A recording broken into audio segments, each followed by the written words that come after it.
Assalamualaikum. Hai semua, anda menonton Membina Juara bersama saya Sharifah Alea. Sebelum kita kemukakan tajuk untuk hari ini, untuk episod kali ini, kita bersama dengan Muhammad. Hai Muhammad. Kita ada Muhammad, kita ada Linda dan Atika. Assalamualaikum. Okay, alright. Kita ada Sofia juga.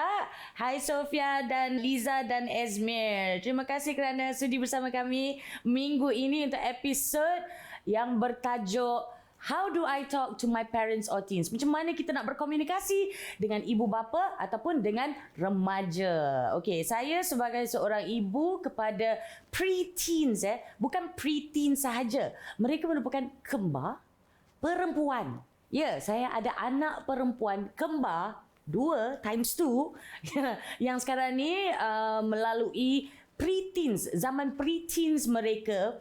Dan itulah ada sedikit pelik sebab ada juga dengar cerita daripada rakan-rakan ataupun apa yang kita baca di social media di mana inilah saatnya permulaan di mana anak-anak yang berusia 12, 13 macam tu akan mula menarik diri ataupun bersendiri, lebih suka berdiam daripada bercerita, berkongsi dengan ibu bapa. Ada kira macam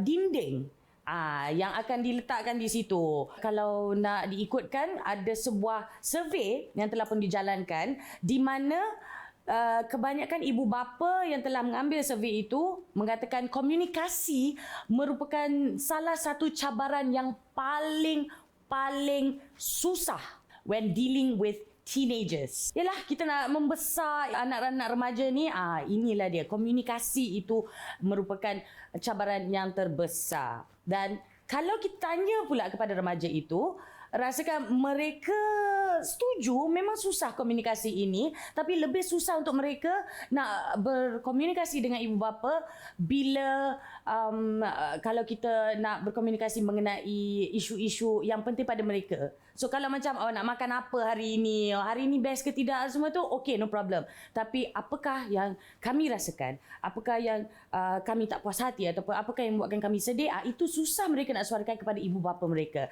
Jadi sekarang ini kita dah sampai ke satu tahap di mana ibu bapa, manusia yang paling paling kenal dengan anak-anak mereka, yang tahu apa yang buatkan mereka sedih, buat mereka marah, gembira, seronok, dah jadi macam kita tak kenal mereka.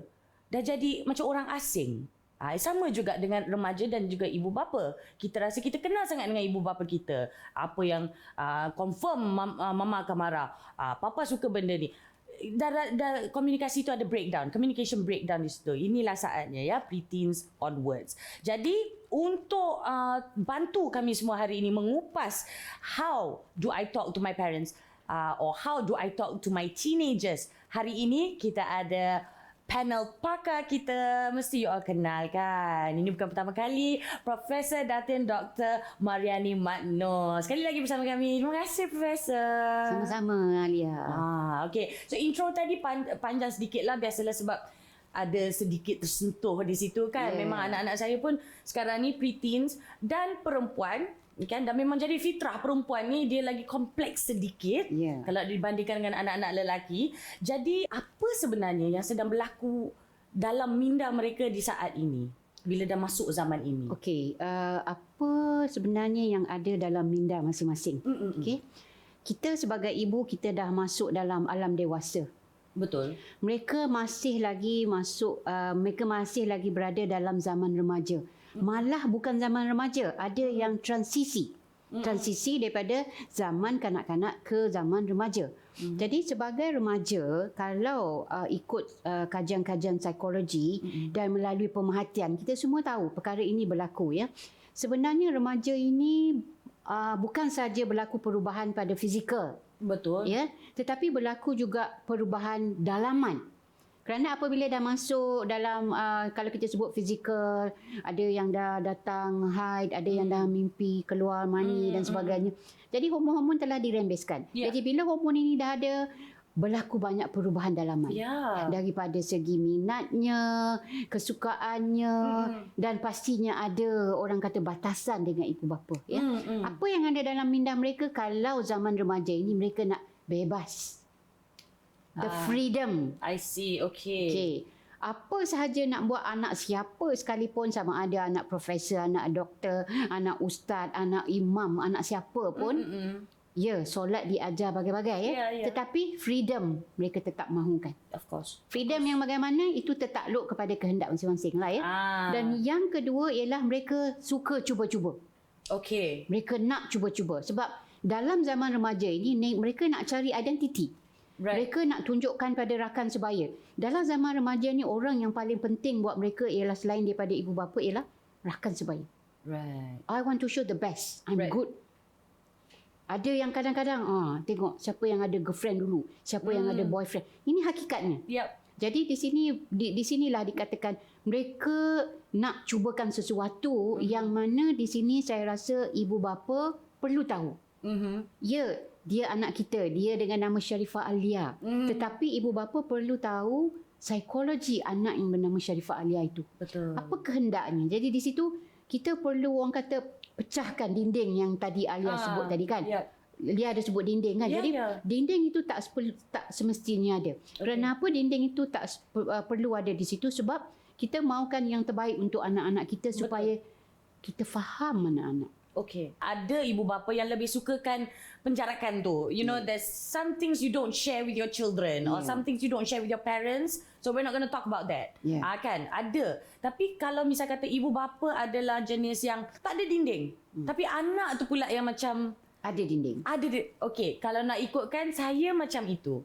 Saya dulu, my parents are the most open people in the world. Can talk to them about everything. And adik-adik saya semua okay. Saya yang lebih tak apalah, I tak payah cerita dengan you lah. I cerita dengan macam Prof cakap tadi, my friends or my peers kan. So, kenapa adanya dinding tu? Why is it so difficult bila nak berkomunikasi dengan ibu bapa ataupun dengan anak-anak remaja? Okey, kalau remaja, mereka yang pasang dinding sebab kadang-kadang pada mereka ini mungkin boleh rujuk pada situasi liar tapi kadang-kadang tak semestinya berlaku ya. Betul, ya. Jadi remaja tu letak dinding tu kerana pada mereka ialah ibu bapa mereka, papa mama tak perlu tahu semuanya. Right. Okey. Jadi sekarang ini perlu ibu bapa yang mama papa tu yang perlu buat sesuatu, ambil inisiatif untuk memastikan bahawa anak itu tadi mengatakan kena bagi tahu mama, kena bagi tahu papa dan sebagainya. Tetapi ia bukan mengambil masa 1 hari. Dia bukan mengambil masa sebulan, bukan mengambil masa setahun, 2 tahun. Betul. Dia perlu di orang kata ditanam hubungan dua hala itu sejak daripada kanak-kanak lagi. Macam tahu je soalan saya seterusnya. Baru nak cakap sebab anak saya ni masih lagi di zone yang selamat. Belum lagi teenager tu. Belum 13. Masih preteen, 12. So, bila kira macam proses menaiki dinding ni antara ibu bapa dengan anak-anak komunikasi ni kan, bila biasanya berlaku?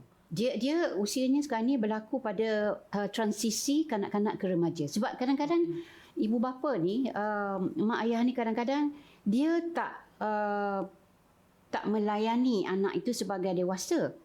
Tetapi dalam masa yang sama juga dia kadang-kadang ada kekeliruan di situ. Maksud saya ialah katalah saya ambil contoh Lia. Lia masuk zaman remaja. Kadang-kadang parents mungkin anggap dia masih sebagai kanak-kanak lagi. Sedangkan my baby itu ini. Sedangkan Lia rasakan saya dah dewasa.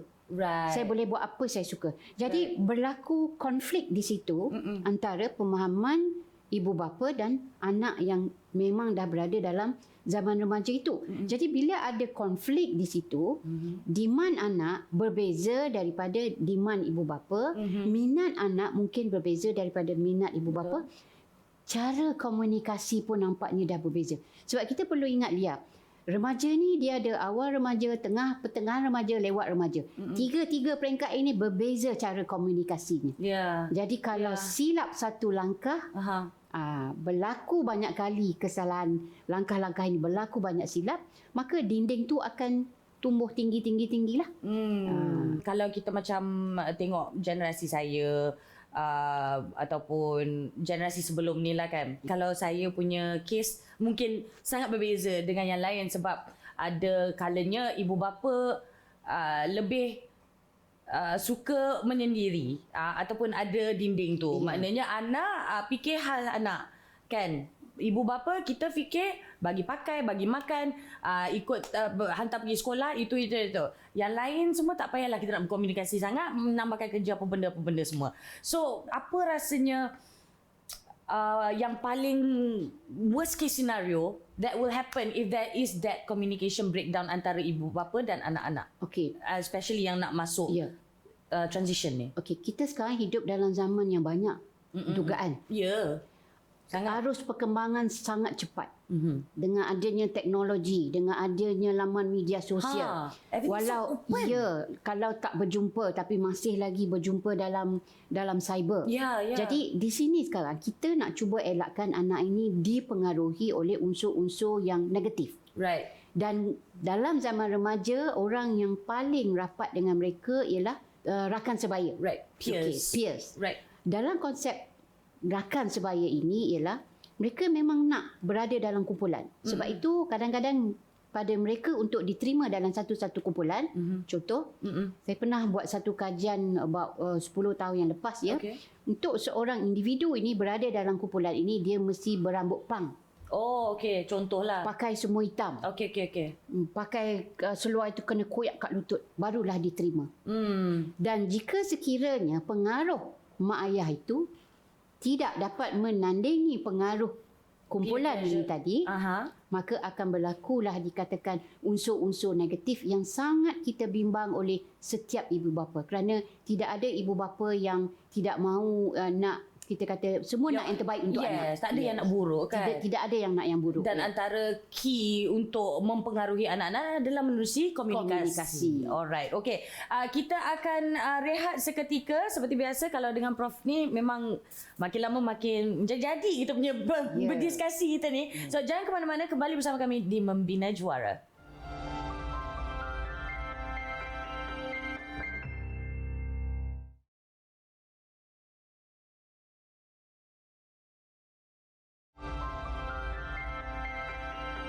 Selamat kembali menonton Membina Juara bersama saya Sharifah Alia dan panel pakar kita hari ini iaitu Profesor Datin Dr. Mariani Mat atau Prof lah let's just keep it cool, keep it young gitu. Okay Prof, kita hari ini membincangkan macam mana kita nak berkomunikasi dengan remaja dan macam mana kita nak berkomunikasi dengan ibu bapa. Sebab it's komunikasi, it's a two-way thing. Tak ada orang yang nak berkomunikasi seorang diri depan cermin. Betul. Kan. Itu adalah satu yang boleh dipraktikkan untuk membina harga diri dan self motivation and all that, but lebih penting antara ibu bapa dan remaja. Ada ibu bapa yang akan bina dinding tu, yang ada sedikit dia ada beberapa topik sajalah yang dia akan komunikasi dengan anak-anak. Yang lain semua disimpan. Ada juga remaja yang begitu. Tapi kita mulakan dengan ibu bapa dululah, yang ada sedikit susah nak berkomunikasi dengan remaja, anak-anak mereka yang dalam usia remaja ataupun dalam transition nak ke remaja tu. How can we communicate better with our teens? Okey, kita tadi sebut pasal dinding. Kan? Kalau kita balik cerita zaman dulu. Zaman dulu kita tak ada dinding. Cuma komunikasi berlaku satu hala. Okey, maksudnya kalau mak marah, bila dia marah, kita pun jawab 2-3 patah. Jawab kau lebih. Mak 10 kau, mak 1 kau lebih. Maknanya satu hala je. Satu hala di situ. Jadi dalam konteks era zaman sekarang ni, komunikasi itu harus berlangsung dengan baik. Kerana dalam keadaan dunia yang serba berubah, cabaran juga berubah, dugaan datang juga berubah, masalah juga berubah, mentaliti kita juga harus berubah. Kita perlu ada cara gaya keibubapaan yang betul-betul sesuai dengan keluarga masing-masing. Siapa anak mereka yang mereka kenali, apa psikologi dalam diri anak. Baik, macam mana ibu bapa nak berkomunikasi? Dia yang pertama yang paling penting ialah dalam elemen berkomunikasi ni, ibu atau bapa patut mulakan bual bicara. Really? Ya. Kita jangan tunggu anak nak bercakap. Kerana anak dalam zaman remaja, Ya. dia akan senyap. Ya. Mungkin dia takut, dia bimbang dan sebagainya. Jadi kita mulakan dulu. Sebab itu kalau kita jadi pemimpin, kita mulakan bual bicara. Kita hanya jangan nak menjawab. Jadi bila bukan kita yang pak tuntut, Ya. kita yang Ya betul. Jadi ibu bapa harus mulakan bual bicara dulu. Right. Tanya dia seharian, tapi jangan tanya tiba-tiba tanya pada masalah, sebab kita nak tanya luaran dulu. Okey, hari ni kat sekolah macam mana? Kalau anak remaja kita tak tanya begitulah. Kalau sekolah rendah kita tanya begitu. Ya. Okey, hari ni dengan siapa tadi balik ke sekolah? Kenapa tak ajak datang rumah dan sebagainya? Kita mulakan bual bicara itu dari luar-luar dulu. Ya. Isu-isu luar. Kemudian baru masuk dalam diri dia. Okey. Dan bila kita berbicara itulah Lia kan, kalau boleh jangan kita berdepan-depan gini, katakanlah saya mak, Lia anak depan-depan macam bagi arahan pula. Oh, faham. Jadi kalau elok duduk sebelah-sebelah. Duduk sebelah, bukan Makan. duduk depan, bukan duduk belakang. Minum kopi ke? Sambil minum kopi ke. Jadi bolehlah pegang-pegang. Eye contact kena ada. Jangan bila kita bercakap kita asyik tengok handphone. Mama hari ni masak apa? Hari ni masak ketam. Tak ada eye contact. Yap. Jadi seolah-olah macam dia bukan pendengar yang baik. Jadi untuk itu jadilah pendengar yang baik pada anak-anak. Betul. Okey, so kita macam Prof cakap, jadi jangan satu hala sajalah. jangan satu hala. It's a communication. Communication is two way. So not only do you speak, bukan saja kita yang bercakap, meletih sebagainya, kita pun kena dengar dia orang juga. Betul. Rasanya bila nak bercakap tu, kalau kita bertanya soalan tu, bersedia untuk mendengar jawapannya. Okey. Saya ada banyak lagi soalan untuk Profesor sebenarnya, tapi kita juga ada soalan daripada tetamu-tetamu online kita. Jangan terlupa pula. Tetamu yang pertama ini pasangan ini adalah ibu dan anak. Masya Allah. Subhanallah. Liza dan juga Ezmir. Profesor Mariani, saya nak bertanya, apakah insentif seorang anak boleh buat untuk berkomunikasi dengan ibu bapa mereka tanpa mengecilkan hati mereka? Tanpa mengecilkan hati ibu bapa? Okay. Oh, that's a good question, sebab Profesor kata tadi yang patut initiate the conversation would be ibu bapa. Betul juga. Kalau lah misal kata anak-anak yang nak ambil step pertama tu, macam mana? Jadi kalau yang insentif itu memang satu soalan yang baik. Sebab tadi saya ada sebut bahawa kita kadang-kadang anak ni takut nak memulakan. Jadi ibu bapa mulakan supaya kita pecahkan orang kata tembok tu tadi. Jadi sekarang ni kalau Ezmi soalan tu memang soalan yang baik. Ini yang saya kata perlu berubah mentaliti.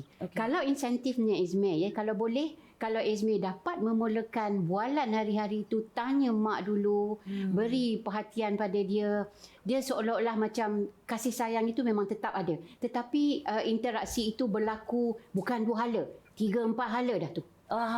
Ya, bukan setakat berlaku. Bila saya kata 2 hala tu maksudnya nak tanya keperluan. Tapi bila Ezmi sendiri dalam usia 21 tu ambil berat tentang ibu, mak bila nak pergi vaksin, boleh Ezmi hantar, gitu ya. Jadi ini satu insentif, sebab bila Ezmi bercakap demikian, maknanya ibu atau ayah ni tadi akan rasa berbaloi didik anak begini walaupun marah-marah masa kecil-kecil. Inilah hasilnya.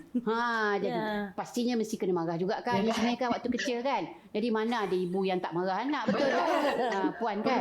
Jadi macam saya ibu, Lia pun ibu. Jadi kita tetap marah anak. Tapi bila dah berjaya, itulah insentif kita. Jadi ini yang dikatakan insentif itu iaitu kejayaan anak itu bukan saja daripada akademik, tetapi personality dia, sasiah diri dia, hormat kepada orang tua. Itu sangat merupakan insentif yang memang setiap ibu bapa tunggu-tunggu. Tapi ada juga Izmi tanya tanpa melukakan hati ibu bapa. Basically that lah. Mungkin kita orang Asia kan, ini adalah benda yang paling basic untuk kita dia sebenarnya. Selalunya kalau tanpa melukakan itu, contohnya lah Izmi ni dah ada appointment nak tengok wayang. Tiba-tiba mak pula suruh pergi beli barang-barang. Macam mana tu Izmi kalau saya tanya? Tak boleh nak lukakan hati ibu ya. Pergi maksudnya dulukan keutamaan dulu. Walaupun yang menunggu tu orang kata teman wanita, tunggu dulu, nak kena tunggu dulu tengok mak kata apa. Keutamaan itu wajib. Kalau kita buat kerja pun, kita dulukan yang priority kita Yes. adalah yang paling utama. Yeah. Ah. So we learn how to prioritize juga lah. Yes, Alright. yeah. Okay. Puan Liza, terus Puan Liza ya. ada soalan? Ya. Ya, silakan. Terima kasih Lea. Assalamualaikum Prof. Mariani. Waalaikumsalam. Bagi saya pula tadi Prof ada cakap lah pasal bagaimana ibu bapa perlu berkomunikasi dengan anak-anak dengan cara yang terbaik kan. Ya. Saya nak tanya macam Alhamdulillah Ismail ni anak yang baik, sangat baik. Alhamdulillah. Jadi saya nak tanya macam dari segi kita nak fokus sikit untuk anak-anak lelaki yang pendiam. Bila anak lelaki yang pendiam agak sukar untuk ibu bapa nak berkomunikasi. Kadang-kadang kalau kita cakap banyak pun nampak macam kita dah jadi macam kita yang control the situation. I understand what you're trying to say. Betul. Yes. Lepas tu kalau kita tak cakap, we leave it to them. Yes. Memang Sampai ke tak sudah cakap tak langsung apa. lah. Yes. So macam mana nak dapatkan feedback daripada Prof. Bagaimana cara kita nak tackle anak-anak kita, Okey, lelaki lah especially yang pendiam. Ya. Boleh tak saya nak tambah sikit soalan tu sebab ini mungkin membantu pada saya juga sebab saya faham anak-anak saya pula jenis yang macam mami no you're not our best friend. Faham tak? So diorang yang sediakan yang macam okay ini batasnya ya mami. Kita akan borak macam ni. Anak lelaki saya lebih bercerita tapi ada seorang lagi yang macam tu juga. Lebih menyendiri. Tapi jadi kalau kita terlebih pula nanti rasa macam kita yang macam mami ni nyibuk pula. Faham tak? So how Okey, kalau tengok pada soalan Puan Liza tadi, Ya, saya. tengok soalan Liza tadi, dia kadang-kadang pendiam ni bagus, tetapi kadang-kadang pendiam tu kadang-kadang kita bimbangkan juga ya, Ya. sebab dia menyimpan segala-galanya. Yes. Jadi kalau orang yang diam ni, kita lebih rujuk pada introvert. Right. Dia introvert ni maknanya senyap, bersendirian, dia fikir hal dia. Jadi orang kata memang membimbangkan. Kalau saya ada anak begitu, saya ada seorang juga anak diam je kadang-kadang. Jadi membimbangkan juga. Jadi apa yang perlu kita buat ialah fikiran kita perlu sama dengan dia. Fikiran kita perlu sama dengan dia, minat perlu sama. Contohnya kalau Izmi suka apa? Izmi suka kereta, kalau masuk umur 15 tahun tu kalau dia suka kereta, kita maksudnya ibu ni kena berkorban lah sama-sama lah menonton Formula One. Jadi daripada situ nak tak nak tapi ada ibu bapa yang tak sanggup. Tak kuasa. It's okay. It's okay. Kalau tak nak cakap pun tak apalah. Tapi ada ceritalah bila dia nak cerita pasal Formula One. Jadi kalau nak cerita tak apa. Okey, macam mana tadi Formula One siapa menang? Dia ni tajaan Petronas ya. Jadi itu buah bicara dalam lingkungan elemen yang dia minat. Sebab kadang-kadang manusia ni bila satu yang minat tu dia bercakap banyak. Ya, kalau saya dalam bidang psikologi, kalau saya dengan suami saya mungkin dia tak cakap pasal bidang ini. Dia hanya cakap bidang dia. Jadi bila kadang-kadang saya kadang-kadang suka-suka nak nakal-nakal sikit, saya masuk dalam bidang dia. Tiba-tiba salah. Tak payah cakap lah. Tapi sekurang-kurangnya kita dah mulakan bual bicara menunjukkan kita ada minat tu. Okay. So try and share some interest lah, or at least show interest in his interest. Okay, alright. Okay, kita masa mengejar gitu kan. Okay, terima kasih Puan Liza dan juga Izmi. We'll be back with you sekejap lagi. Kita akan kembali sebentar lagi. Kita berehat seketika kembali menonton Membina Juara.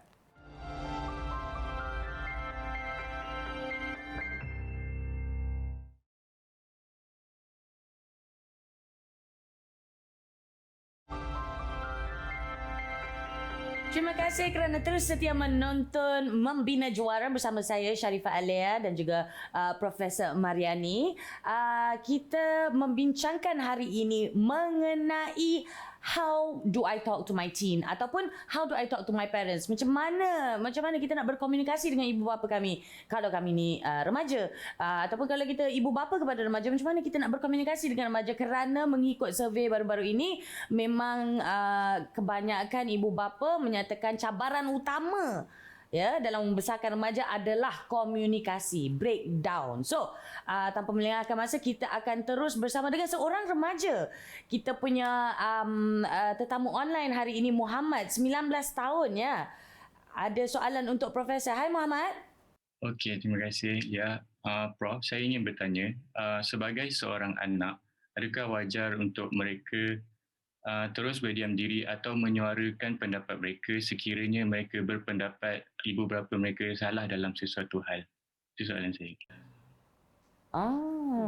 Soalan tu. Tapi bagus soalan tu. Bagus soalan tu kan. Baik, anak sepatutnya tak perlu berdiam diri. Dan jangan orang kata dah buat jangkaan awal bahawa mungkin apa yang dia nak suarakan itu salah. Kalau sekalipun ibu bapa itu di pihak yang tidak betul, maka saya rasa anak itu perlu dengan cara yang tersendiri sebab mereka sendiri kenal mak ayah. Jadi mereka tahu apa kekuatan dia, Muhammad sendiri tahu apa kelemahan ibu dan bapa, kekuatan mereka, apa kehendak mereka untuk Muhammad. Sebab jadi di sini bila Muhammad mengenali ibu bapa dengan baik, sepatutnya tidak perlu berdiam diri. Mungkin ini bukan rujuk pada Muhammad, mungkin pada orang lain Jadi tidak perlu berdiam diri sebab sebagai anak masalah yang kita ada perlu luahkan dengan orang yang melahirkan kita. Saya faham juga kenapa mungkinlah di mana datangnya soalan Muhammad itu sebab kita ni kan orang Asia, budaya timur tu memang sangat-sangat it's very frowned upon to answer back ataupun tu menjawab yang lebih dewasa. Jangan kata ibu bapa, guru ke siapa-siapalah yang lagi dewasa je kita tak. Kalau nampak salah tu, tak payah cakap apa-apa. Kamu tu budak kecil. Jangan nak komen lebih. You know what I mean? Tapi jadi kalau ibu bapa, wajar tu adalah memanglah tidak wajar untuk kita berdiam diri. Tapi mungkin Prof boleh berikan Muhammad, saya ataupun rakan-rakan sebaya dengan Muhammad lah. Bukan sebaya dengan saya, bukan sebaya dengan Muhammad. Mungkin ada cara yang boleh kita suarakan kepada ibu bapa. Ada yang salah, ada yang macam kita tidak puas hati, ada macam tak fair kat situ. Kadang-kadang jawapan saya ni bukan boleh diguna pakai untuk semua sebab kita tahu orang kata one size doesn't fit all kan. True. Jadi sekarang ni perlu dilihat siapa ibu bapa itu.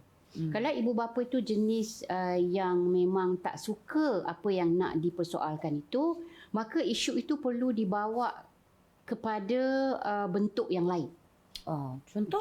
Contohnya kalau mungkin Muhammad ni nak bertanya, boleh tak bulan depan dia nak pergi camping walaupun dalam keadaan COVID ni. Jadi pastinya mak ayah kata tak boleh. COVID kat luar sana dia tak mengenal orang. Kalau zombie nampak tak apa. Jadi sekarang dalam aspek ini maksudnya apa yang Muhammad perlukan ini adalah dia perlu berikan rasionalnya. Tempat itu ada SOP-nya. Muhammad di sini saya nak pergi ni adalah sebagai jurulatih yang terpilih dan sebagainya. Jadi beri rasional yang boleh orang kata mencuit hati mak ayah itu supaya dengar saja apa yang Muhammad nak cakap meletup. Tapi di sini dalam masa yang sama juga ibu bapa mungkin yang mendengar ini perlu fahamlah kerana apa sahaja yang anak nak luahkan itu perlu didengari kerana kita tidak mahu nanti ibu bapa ini hanya sekadar untuk memberi arahan. Tapi dalam masa yang sama sebagai ibu dan bapa kita nak yang terbaik untuk anak. Jadi anak ini saya ingat lagi sebelum ni kita ada buat bicara tentang anggap anak sebagai sahabat. Tapi tak semestinya bagi tahu anak itu sebenarnya mak ni nak anggap Lia ni sebagai sahabat. Kita tak perlu bagi tahu. Tetapi simboliknya ialah cara gaya kita seperti kita bercakap dengan seorang sahabat. Eye level egoistik kita mesti turun. Jadi ini yang kita katakan teknik empati. Contohnya you have something to say. What is it? Kita dengar and then kita let's say we find the I understand where you're coming from. Tapi now you kena dengar cakap I pula. This is why I said this. This is why I did that. Jadi kedua-dua ibu bapa dan anak ini orang kata perlu ada sikap toleransi. Sebab komunikasi yang berkesan hanya datang daripada persefahaman, toleransi dan kurangkan egoistik yang mengatakan sayalah ibu dalam hatilah saya ibu, saya ayah, saya ada kuasa dengar cakap. Tidak bolehlah begitu Tak boleh. Sebab itu kalau dalam kajian Moral Colbert Dia mengatakan bahawa kanak-kanak yang di bawah usia 6 tahun ni, dia hanya mendengar saja cakap kata ibu bapa sebab dia tak berani nak bercakap dan dia tak ada banyak patah perkataan nak menjawab. Baik. Sebab itu dalam zaman remaja kita nampak dia dah mula bersoal jawab. Yelah sebab dia nak tahu. Ya, dia nak tahu. Lebih. Jadi Ya. ini yang sepatutnya ibu dan bapa perlu buat dan sebagai anak juga walaupun nak bersoal jawab tetapi menghormati di situ Yes. perlulah ada. Betul. Itu adalah sebenarnya adalah peringatan kepada ibu bapa di luar sana juga. Remaja obviously kita memang budaya timur kita Betul. sangat kuat di Malaysia, especially di Asia, di Malaysia especially adab bercakap dengan orang tua tu adalah sangat-sangat penting dan sangat-sangat diterapkan. Tetapi ibu bapa pun kena ingat bahawa bila kita bercakap dengan anak-anak kita, kita pun harus ada level menghormati mereka juga. Mereka juga mempunyai pendapat, mempunyai perasaan sendiri, individual characteristics, so itu semua dan itu yang menjadikan anak-anak kita special, yang menjadikan anak-anak kita cahaya mata kita. Ya, betul. Kan? So itulah yang kita harus hormati, insya-Allah. Okey, balik pada Muhammad. Kalau Muhammad sendirilah kan, adakah kalau ibu bapa Muhammad bercakap dengan Muhammad, adakah Muhammad sendiri lebih suka approach kawan ataupun approach macam mana? Would you prefer them to be mother and father yang macam yes, no, maybe macam tu, ataupun lebih kepada kawan nak mendengar?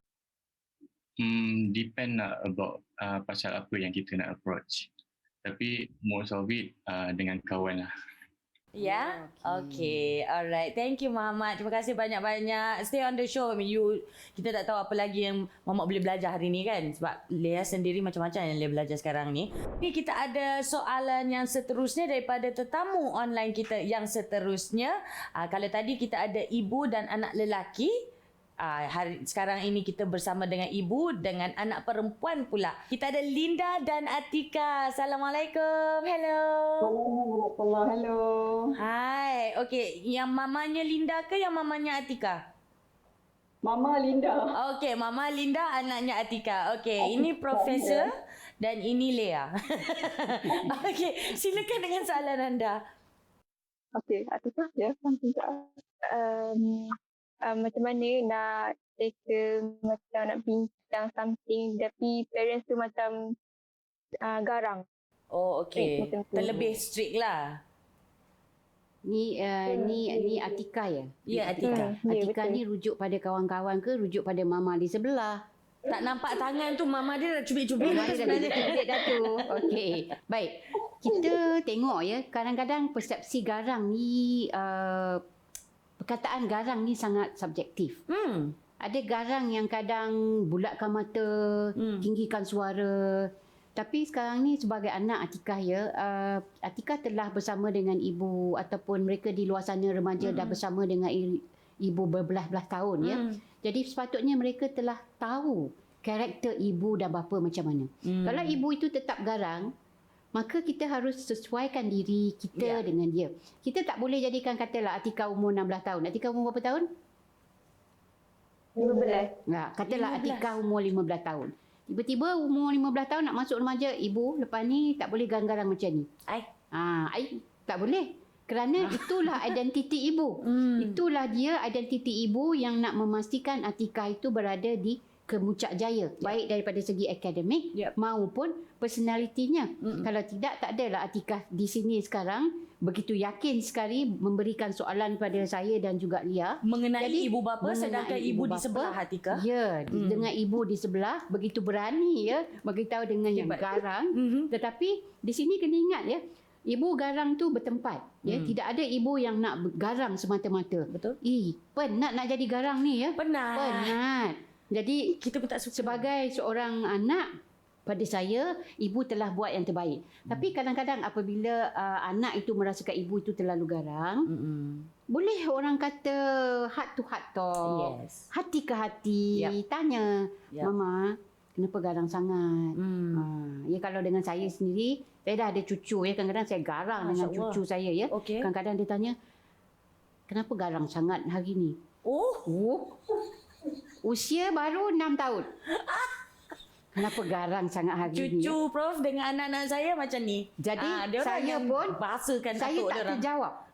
Dalam hati ketawa. Ya. Dalam hati ketawa. Betul. Jadi saya faham apa yang Atikah lalui. Kemudian saya panggil dia betul-betul. Tapi masa panggil tu, masa duduk sembang-sembang tu, masa dia tengah makan. I see. Bukan masa dia tak ada buat apa-apa. Jadi masa tengah makan-makan tu paklah terasa dia ni kena tegur. Faham. Jadi maknanya teguran itu dibuat dalam keadaan yang santai sembang. Jadi kalau Atikah merasakan ibu ni terlalu garang, mungkin ada sebabnya. Jadi perlu berterus terang lah. Jadi perlu ada komunikasi dua hala di situ. Be open to your mum, okay? Dan dalam masa yang sama, ibunya Linda perlulah dikatakan bersikap terbuka juga. Dengar, kemudian bagi penjelasan kenapa ibu mesti garang itu, ini dan sebagainya. Sebab ibu yang garang tak boleh dalam masa 1-2 hari boleh tukar jadi lemah lembut. Dan ada kemungkinan takkan tukar sampai bila-bila. Ya. Sebab Atikah ini personal experience. Okay? Saya anak sulung dan bapa saya adalah seorang yang sangat-sangat garang. Orang lain tengok pun takut. Tapi bila usia saya dah sampai ke 20 lebih macam tu, when we started talking to each other like adults, sebab dulu selalu bergaduh, selalu tak boleh. Perangai sama, kerah kepala sama. So memang tak boleh. Tapi lepas dah 20 tahun, bila kita sendiri pernah matang kan, kita berkomunikasi dengan dia, cara dia berkomunikasi dengan kita. Maknanya straight, tak ada anja-anja, nyek-nyek, tak ada. It's like, okay, Pa, macam ni. This is how I need to fix this and everything. Can you teach me? So, dia very straight. You know what I mean? And our relationship got much, much better later on. So, some people are just like that. Kan? Tapi you pandai-pandai lah. Ma, ibu. Cerita kan? Itu tetap kena ada. Anak perempuan, penting. Okay, Puan Linda ada soalan juga? Okey. Assalamualaikum Prof. Ya. So nak tanya, macam kita nak disiplinkan anak, tapi at the same time kita biasalah macam Alia cakap, adab Melayu, orang Melayu. So kita berpegang pada adab, tapi kita nak disiplin anak, tapi at the same time kita nak bagi kebebasan. So macam mana kita nak tackle macam anak tu, kita nak bagi kebebasan tapi at the same time dia kena disiplin ikut macam kita nak. Kalau apa yang saya boleh jawab ialah sebenarnya benda ni saya mungkin akan bercakap juga tentang ini, tetapi disebabkan soalan ni saya kena cakap jugalah. Sebagai ibu dan bapa, kita mesti pakai kacamata anak. Saya faham ibu bapa sekarang ini berada dalam tempat yang memang tinggi, orang kata budaya sopan santun. Anak perlu didisiplinkan, tetapi dalam mendisiplinkan anak itu kadang-kadang kita cuba jangan orang kata kita cuba kalau paling boleh jangan mencalakan jiwa anak remaja, kerana sekali dia akan kecewa, dia tidak akan luahkan lagi perasaan. Kebimbangannya ialah dia akan menggunakan rakan sebaya sebagai tempat untuk dia meluahkan, sebagai tempat kononnya dia untuk dapatkan apa yang betul tentang apa yang dia rasakan tidak betul datangnya daripada ibu dan ayah tadi. Dia mendisiplinkan bagus. Dengan kata lain, kita boleh tegas, tetapi dalam ketegasan itu kita ada sikap boleh didekati. Ya, maknanya kalau ada soalan lain, dia berani lagi untuk mendekatkan diri walaupun mama dan papa dia begitu garang sekali. Kita ada 3 level, authoritarian, Autoritatif, laissez-faire. So kalau authoritarian tu terlalu garang. Yang macam what I say is law, there's no wiggle room, no negotiation. Kalau laissez-faire adalah suka hati kau lah nak, kau nak buat apa? Okay, ini adalah yang terbaik, iaitu authoritative, which is a nice balance in between. Ya, betul. Tapi sebenarnya semua ini boleh terhasil dengan sendirinya kalau kita amalkan komunikasi yang bagus, two-way communication antara ibu bapa dan juga anak-anak, tak kira lah remaja ke ataupun preteens ke, dari usia yang muda. Bak kata Prof tadi, betul. Ini tak bolehlah automatically dah 15 tahun, mak you ni garang. Mestilah mak you macam, memang garang. 15 tahun baru kau nak cakap. Okey, terima kasih banyak-banyak kepada Linda dan juga Linda dan juga Atikah. Kita akan kembali bersama mereka dan Profesor dan membina juara sebentar saja lagi. Jangan ke mana-mana.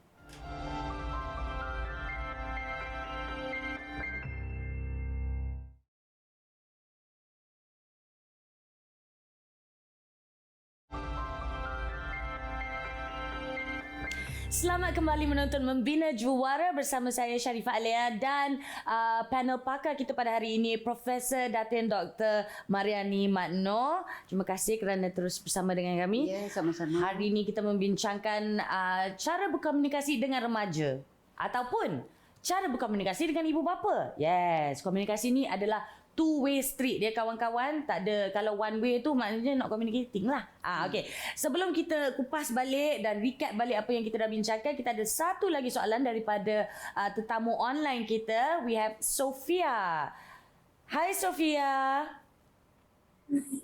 Hai. Okay, apa soalan Sophia? Bagaimana saya dapat membuatkan ibu bapa memahami saya dengan lebih baik when we all ada cara pemikiran yang berbeza. Okay. Alright. It's a very good question actually. Yes, memang soalan yang baik sekali sebab ini sebenarnya berlaku di mana-mana. Ya, ternyatalah generasi pun dah berbeza. Sebab generasi berbeza. Ya, satu generasi Y, satu generasi Z. Right. Jadi pemikiran mereka berbeza, pengalaman lampau mereka berbeza. Sangat. Jadi orang kata memang akan berlaku konflik di situ. Jadi bagaimana seorang remaja itu boleh memastikan ibu bapa memahami? Yang paling penting penyelesaiannya ialah komunikasi. Betul.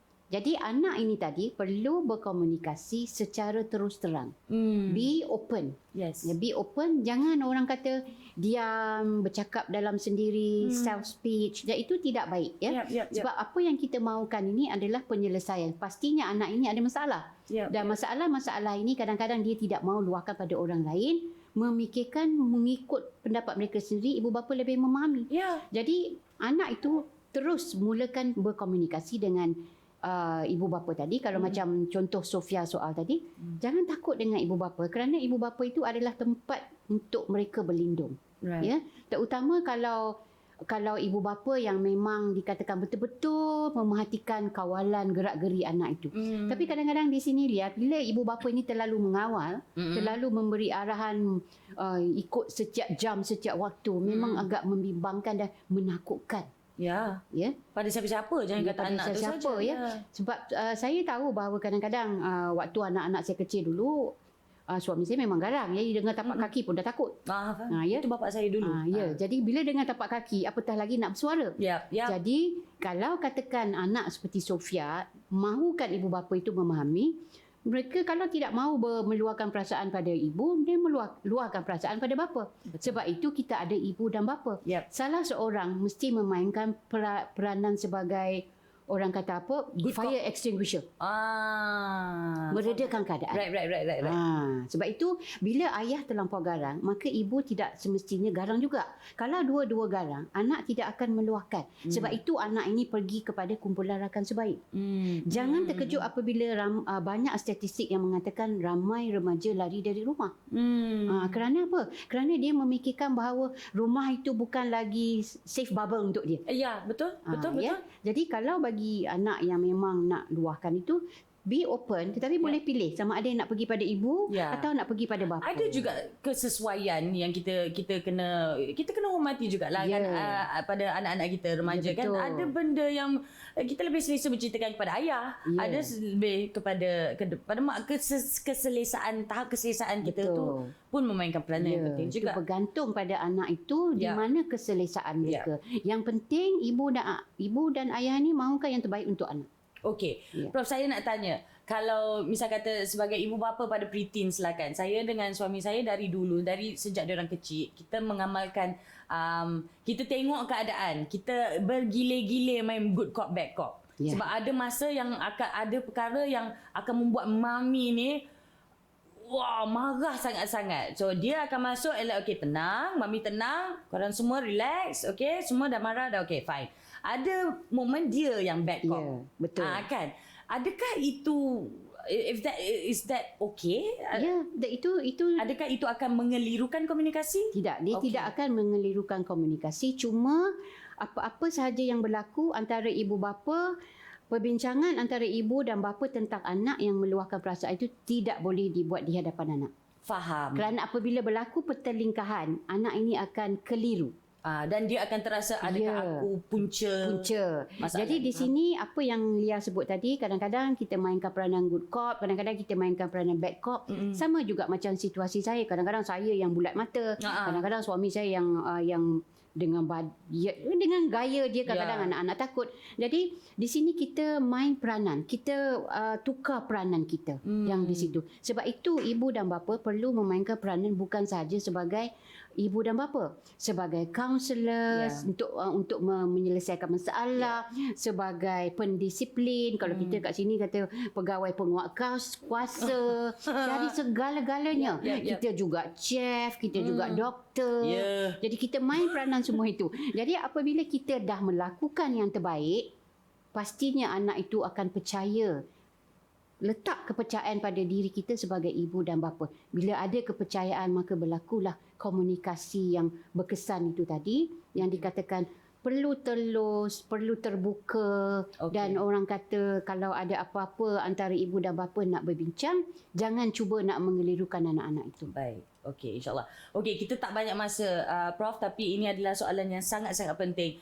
Sebab saya tahu akan ada mereka yang di luar sana yang baru nak tonton dan baru akan tertanya-tanya apakah pentingnya komunikasi apa benda semua antara ibu bapa dengan anak-anak. Is it ever too late? Contohnya anak dah remaja, ibu bapa pun dah remaja, ada anak yang lagi tua. Tapi komunikasi itu masih lagi baru nak start mengamalkan komunikasi two way ini. Is it ever too late? Saya rasa itu tidak terlalu lambat. Selagi kita bernyawa, insya-Allah tidak terlambat. Kerana kita telah dikurniakan akal fikiran untuk kita berbual bicara dengan anak. Kita kenal anak itu. Jadi mula-mula perlu kenal anak. Faham psikologi anak itu, maksudnya faham kekuatannya, faham kelemahannya, apa kehendaknya, apa minatnya, dan kita untuk ibu bapa pula kita cuba kurangkan ego kita sebagai ibu atau bapa yang ada kuasa ibu bapa. Jadi perlu ada tolak ansur di situ. Saling hormat, saling menghormati. Kerana kalau ibu bapa mahu dihormati, dia perlu menghormati anak itu sebagai siapa dia. Tetapi sebagai seorang manusia.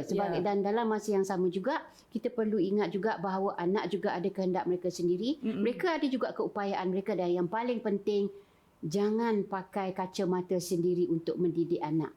Pakai juga kacamata mereka. Maksudnya dengar luahan hati mereka, dengar pendapat mereka, apa minat mereka dan sebagainya. Dan dahil sekali apa yang saya nak katakan di sini ialah apabila berbicara itu pastikan orang kata bual bicara itu menjadi orang kata satu penamat yang tidak akan kesudahan. Maksudnya ada minat saja, okey.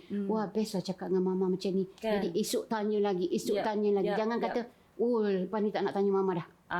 Kita tidak mahu begitu. Baik. Dan itu adalah sama juga kepada remaja-remaja di luar sana. Mungkin sekarang ni perasaan tu rasa macam takutnya mak bapak aku ni kecoh, bising. InsyaAllah lah dalam masa terdekat ni anda akan nampak betapa pentingnya komunikasi di antara ibu bapa dan juga anak-anak itu, tak kira usia ya. Sampai tengok Liza dan juga Izmir sekarang ni dah 21 tahun.